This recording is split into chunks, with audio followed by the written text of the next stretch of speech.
Check it out, guys. To the clients, are you guys just now thinking about getting a new roof?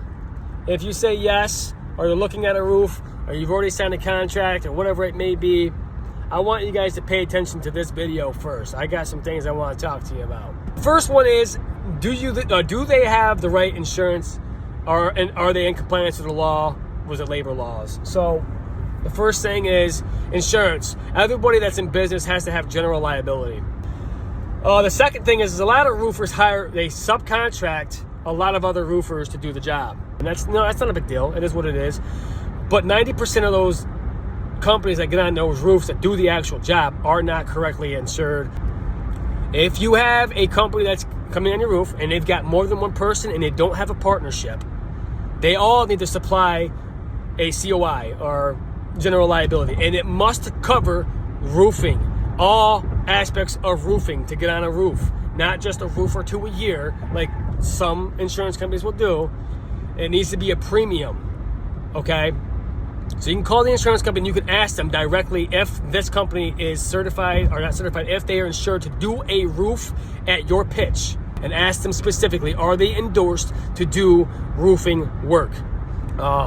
So if there's more than one person on your roof doing the work, you need to make sure, one, you have workers' compensation that covers them, because 90% of the time they don't have workers' compensation. So you got to make sure you have two COIs, general liability, and then you got to have the workers' compensation, okay? And if they all are on the same roof and they don't have general, or if they don't have workers' compensation and they're claiming self-employed, you need to get every single body on that roof. You need to get their COI, okay?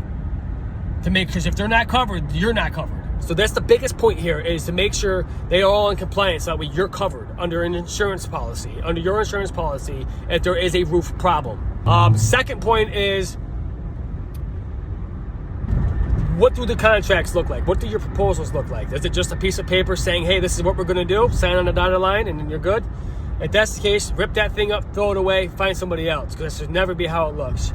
You need to have legal language in there that protects that, they need something in there that protects them in case something happens, because there's a lot of clients out there that are trying to get one up on a contractor. Let's face it, okay? Just like there's the same situation with contractors trying to get one up on the client. You need to have legal language in there that's going to protect you and it's going to protect them. But you need to have legal coverage in there, and if you don't, that's just a shady practice in general. Quality of work.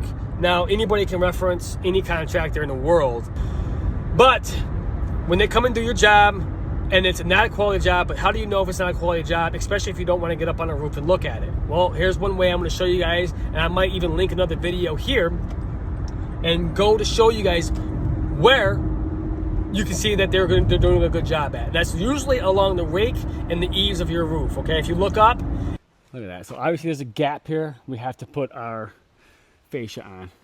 That's 5/8. Look at that. That is straight as you can ever get. And it's overhanging exactly what the manufacturer wants between its specs. Let's see if I can come out here to the front quick. Look at that.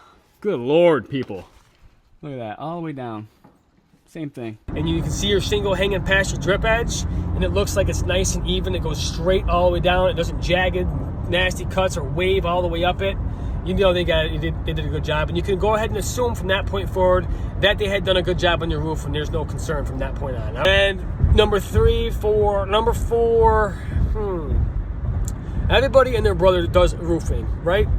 I can tell you that because if you go and you get into near a city or a big town, you're gonna see at least 5 billboards with 5 different companies on them, roofing specifically, okay? And I'm not kidding you. Go through any city, and the bigger the city, the more you're going to find on there. I went through Syracuse just a couple weeks ago, and I counted 10 of them just going through Syracuse. It was freaking ridiculous. That does not tell anybody that you're that they are a good contractor. Okay, that's just, they have marketing. That's all it is. It's marketing. It's your job to make sure and identify if they are a good contractor. Remember, this is your money. You're spending on your roof. It's easy to be a roofing contractor because you can hide your mistakes on a roof where clients usually don't go. That's why there's more roofing contractors than anybody else. That's why it's the most scammed industry in this industry, or the most scammed trade in this industry. How's that sound?